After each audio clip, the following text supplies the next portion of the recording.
இயேசு கிறிஸ்துவின் இனிய நாமத்தில் வாழ்த்துக்கள். பிரசங்கி 8ஆம் அதிகாரம் 6ஆம் வசனத்திலிருந்து கடைசி வரை தியானிக்கலாம். கடைசி 2 வசனங்கள் 16ஆம் வசனம் 17ஆம் வசனத்திலே பிரசங்கி இப்படியாய் சொல்லுகிறார்.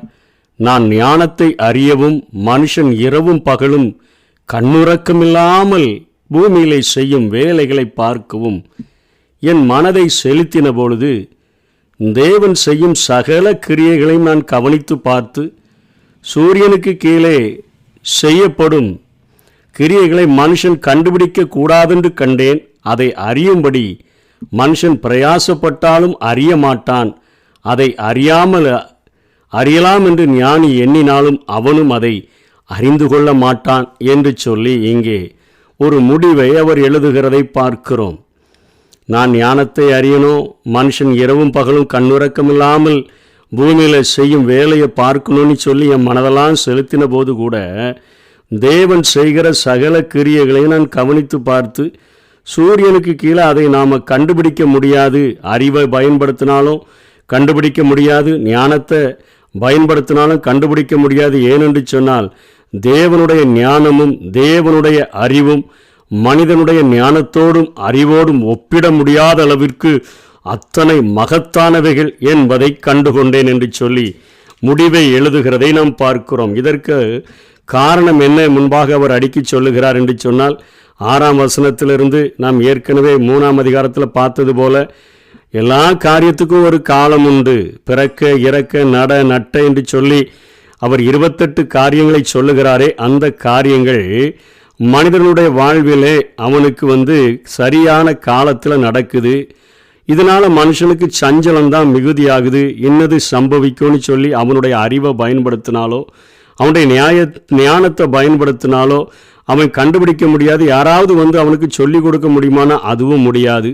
அதே மாதிரி இவ்வளவு காரியங்கள் அவனுடைய வாழ்க்கையில் நடக்குது. சரி, ஆவியை விடாது இருக்கிறதற்காவது அவன் பிரயாசப்படலாம் அப்படின்னு நினச்சா கூட வாழ்ந்துடலாம். நிறையா உழைக்கிறதுனால ரொம்ப காலம் வாழ்ந்துடுறான்னு சொல்லி ஆவியை விடாது இருக்கிறதுக்கு ஆவியின் மேலே ஒரு மனுஷனுக்கும் அதிகாரம் இல்லை. மரண நாளின் மேலும் அவனுக்கு அதிகாரம் இல்லை. அந்த போருக்கு நீங்கி போவதும் இல்லை. துன்மார்க்கம் விடுவிக்கவும் மாட்டாது என்று சொல்லி இங்கே சாலமன் சொல்லுகிறார். மரணம் கட்டாயம் நிகழ்ந்துவிடும் என்கிற காரியத்தை சொல்லுகிறதை நாம் பார்க்கிறோம். சங்கீதம் 41, 6, 7, 8 சங்கீதக்காரன் இப்படி தான் சொல்லுகிறார்.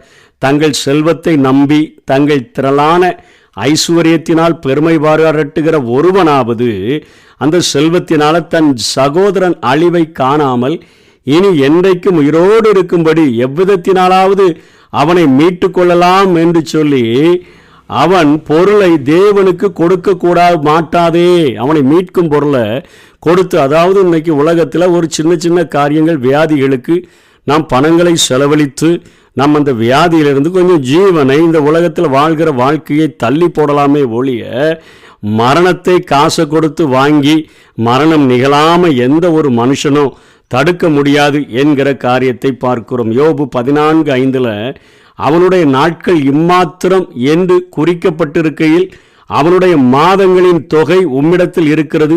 அவன் கடந்து போகக்கூடாத எல்லையை அவனுக்கு ஏற்படுத்தின. எவ்வளவுதான் பிரயாசப்பட்டு பொருட்களை சம்பாதிச்சு, எவ்வளவுதான் செல்வங்களை சேர்த்து வைத்து, எத்தனை தான் பாதுகாப்பை மனிதன் தனக்கு உண்டு பண்ணினாலும் இந்த உலகத்தின் ஐஸ்வர்யத்தினால, இந்த உலகத்தினுடைய செல்வத்தினால இப்படிப்பட்ட போருக்கு அவன் நீங்கி போவதில்லை. அவனுடைய துன்மார்க்கம் அவனை விடுவிக்கவும் மாட்டாது என்று சொல்லி அப்படியே ஆராய்ச்சி பண்ணிகிட்டே வர்றாரு. இவைகளெல்லாம் நான் பார்த்து சிந்தித்தேன். மனுஷனுக்கு இது இப்படிலாம் நடந்துகிட்டு இருக்கும்போது கூட எல்லாரும் மறிக்க தான் போகிறாங்க. அப்பவும் வேறொரு ஒரு மனுஷன் ஆளுகிற அந்த காரியத்திலலாம் நான் பார்த்துட்டு தான் வரேன். ஒருவனை மிரட்டுகிறான். 2 பேருமே அந்த மரண போருக்கு நீங்கி போவதில்லை. ஆனால் இவங்களுக்குள்ளே அடிச்சுக்கிறாங்கன்னெலாம் பார்த்துட்டு வரேன்னு சொல்லிட்டு 10:11 சொல்கிறார். பரிசுத்த ஸ்தலத்துக்கு போக்குவரத்து செய்த துன்மார்க்கர் அடக்கம் பண்ணப்பட்டதை கண்டேன். அவர்கள் அப்படி செய்து வந்த பட்டணத்திலே மறக்கப்பட்டு போனார்கள். இதுவும் மாயையே. துர்க்கிரியைகளுக்கு தண்டனை சீக்கிரமாய் நடவாதபடியினால் மனிதருடைய இருதயம் பொல்லாப்பு செய்ய அவர்களுக்குள்ளே துணிகரம் கொண்டிருக்கிறது. இது சவுலுடைய வாழ்க்கையை நாம் தெளிவாக எடுத்துக்கொள்ளலாம். அவன் பரிசுத்த ஸ்தலத்திலேயே சாமுவேல் வருவதற்கு அவர் தாமதித்த பொழுது இவரே பலியையெல்லாம் செலுத்துகிறார்.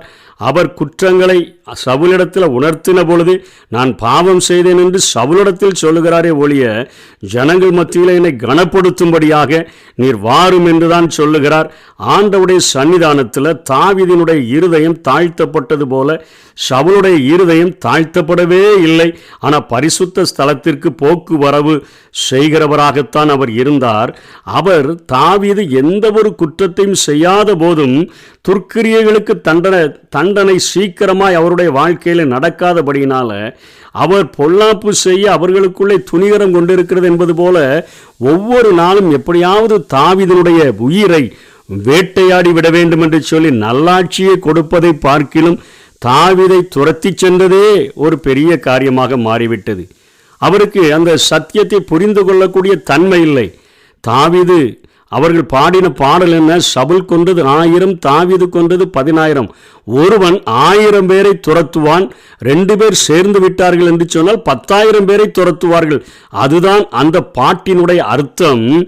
இவைகளை நியாயப்பிரமாணங்களை அறிந்திருந்த சவுல் இந்த பாடலினுடைய வரிகளை அவன் திரித்து எடுத்துக்கொண்டபடியினால புரியாமல் அவன் எனக்கு 1000 கொடுத்தாங்க, தாவீதுக்கோ 10,000 கொடுத்தாங்கன்னு சொல்லி வாழ்நாளெல்லாம் அவனை துரத்துகிறதிலேயே அவன் அழித்து விட்டதை நாம் பார்க்கிறோம்.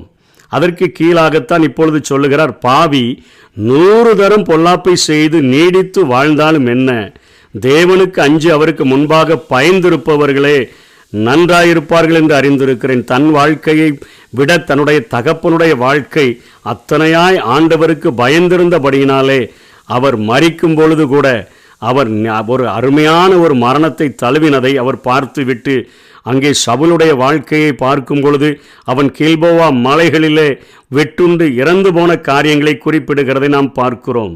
அதற்கு கீழே சொல்லுகிறார், பூமியின் மேல் நடக்கிற வேறொரு மாயையான காரியம் உண்டு, அதாவது துன்மார்க்கரின் கிரியைகளுக்கு வருவது போல நீதிமான்களுக்கும் வரும், நீதிமான்களின் கிரியைகளுக்கு வருவது போல துன்மார்க்கரின் கிரியைகளுக்கும் வரும். அதனால் நான் ஒரு ரிசல்ட்டுக்கு வர்றேன், புசிக்கணும் குடிக்கணும் மகிழ்வதுமே அல்லாமல் மனுஷனுக்கு இந்த சூரியனுக்கு கீழே தேவனற்ற வாழ்க்கை வாழ்கிற மனுஷனுக்கு ஒரு நன்மையும் இல்லை. அவனுக்கு தந்த ஜீவ காலத்தில் அவனுடைய பிரயாசத்தினால அவனுக்கு நிலைக்கிற பலன் நல்லா சாப்பிடணும், நல்லா குடிக்கணும், நல்லா மகிழணும் என்கிற ஒரு கருத்தை தான் அவர் இங்கே சொல்லுகிறதை பார்க்கிறோம். இந்த காரியத்திலே கொஞ்சம் மாறுபட்ட கருத்துக்களை ஆவியானவர் தொடர்ச்சியாக நெடுகவே வேதங்களில் நம்ம எழுதி வைத்திருக்கிறதை நாம் பார்க்க முடியும். பாவி 100 தரம் பொல்லாப்பு செய்து நீடித்து வாழ்ந்தால் என்ன, தேவனுக்கு அஞ்சி அவருக்கு முன்பாக பயந்திருப்பவர்கள் நன்றாயிருப்பார்கள் என்று கண்ட சாட்சியை குறித்து அவர் எழுதுகிறார். ஏனென்று சொன்னால் ஏசாயா 65:20 இதை ஆமோதிக்கிறது. அங்கே அற்ப ஆயுள் பாலகனும் தன் நாட்கள் பூரணமாகாத கிழவனும் உண்டாயிரார்கள் என்று ஏசாயா சொல்லுகிறான். அற்ப ஆயுள்ள மரித்து போகிற பாலகனும் தன் நாட்கள் பூரணமாகாத ஒரு கிழவனும், பூரணமாகி தான் மரிப்பாங்க, அப்படிப்பட்டவர்கள் தான் உண்டாவார்கள். 100 வயது சென்று மரிக்கிறவன் வாலிபன் என்று எண்ணப்படுவான். அதாவது ஆண்டவருக்குள்ள வாழ்ந்து 100 வயது வாழ்ந்து மரிக்கிறவன் வாலிபனைப் போல மரிப்பான். அதனால தான் அவர் கழுகுகளைப் போல செட்டைகளை அடித்து எழும்புவார்கள் என்று வசனம் சொல்லுகிறது. 100 வயதுள்ளவனாகிய பாவியோ சபிக்கப்பட்டவனாக இருப்பான் என்று சொல்லி, சபிக்கப்பட்டவனாக அவன் இருப்பான் என்று சொல்லி அங்கே ஏசாயா தீர்க்கன் குறிப்பிடுகிறதை பார்க்கிறோம். ஏசாயா 3:10 உங்களுக்கு நன்மை உண்டாகும் என்று நீதிமானுக்கு சொல்லுங்கள், அவர்கள் தங்கள் கிரியைகளின் பலனை அனுபவிப்பார்கள். இவர் என்ன சொல்கிறாருன்னா, துன்மார்க்கனுடைய வாழ்க்கையில் கிரியைகளில் நடக்கிறது போல தான் நீதிமானுக்கு வருது, நீதிமான் காரியங்களில் நடக்கிறது போல தான் துன்மார்க்கனுக்கு வருது என்றெல்லாம் இவர் சொல்லி தன்னுடைய மனித மூளைகளில் இவைகளை அறிய நினைக்கும் பொழுது பரிசுத்த ஆவியானவர் தன்னுடைய காரியங்களை தெளிவாக வெளிப்படுத்துகிறதை நாம் பார்க்கிறோம். 2 பேருக்கும் பிரச்சனைகள் வருவது உண்மைதான், 2 பேருக்கும் போராட்டங்கள் கண்ணீர்கள் வருவது உண்மைதான். ஆனால் 2 பேரிடத்தில் எவன் ஒருவன் நீதிமானாக வாழ்கிறானோ அவனோடு கூட ஆண்டவர் வாசம் பண்ணுகிறவராக இருக்கிறார். சிறுமைப்பட்டு ஆவியில் நொறுங்குண்டு என் வசனத்துக்கு நடுங்குகிறவனையே நோக்கி பார்ப்பேன் என்று சொன்ன ஆண்டவர் சங்கீதம் 91 அதிகாரம் 14, 15, 16 அழகான வாக்கு தத்தங்களை கொடுக்கிறார். அவர் என்னிடத்தில் வாஞ்சையாய் இருக்கிறபடியினால் அவனை விடுவிப்பேன். 2 பேருக்கும் பிரச்சனை வந்திருக்குது. ஆனால் வாஞ்சையாய் இருக்கிறவனை நான் விடுவிப்பேன். என் நாமத்தை அவன் அறிந்திருக்கிறபடியினால் அவனை உயர்ந்த அடைக்கலத்தில் வைப்பேன். அவன் என்னை நோக்கி கூப்பிடுவான், நான் அவனுக்கு மறு உத்தரவு அளிச்சேவேன். ஆபத்தில் நானே அவனோடு இருந்து அவனை தப்புவித்து அவனை கனப்படுத்துவேன். நீடித்த நாட்களால் அவனை திருப்தியாக்கி என் ரட்சிப்பை அவனுக்கு காண்பிப்பேன். இதுதான் 2 பேருக்குள்ள வித்தியாசம்.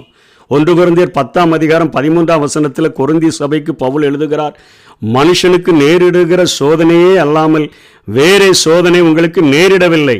தேவன் உண்மை உள்ளவராய் இருக்கிறார். உங்கள் திராணிக்கு மேலாக நீங்கள் சோதிக்கப்படுகிறதற்கு அவர் இடங்கொடாமல் சோதனையை தாங்கத்தக்கதாக சோதனையோடு கூட அதற்கு தப்பிக்கொள்ளும் படியான போக்கையும் அவர் உங்களுக்கு உண்டாக்குவார். சோதனை எல்லாருக்கும் வரும். மனுஷனுக்கு நேரிடுகிற சோதனை எல்லாருக்கும் உண்டு. ஆனால் தேவன் உண்மை உள்ளவராக இருக்கிறார். உங்கள் திராணிக்கு மேலே அவர் சோதிக்கிறது இல்லை.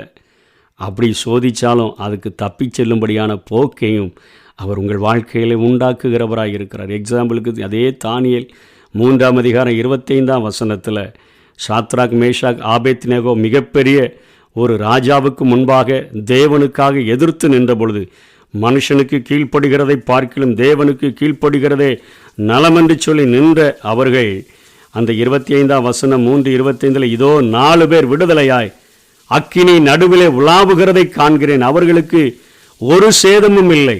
ஆனால் 4ஆம் ஆளின் சாயல் தேவ புத்திரனுக்கு ஒப்பாயிருக்கிறதுன்னு சொல்லி நேபுகாத் நேச்சாரே சொல்கிறான்.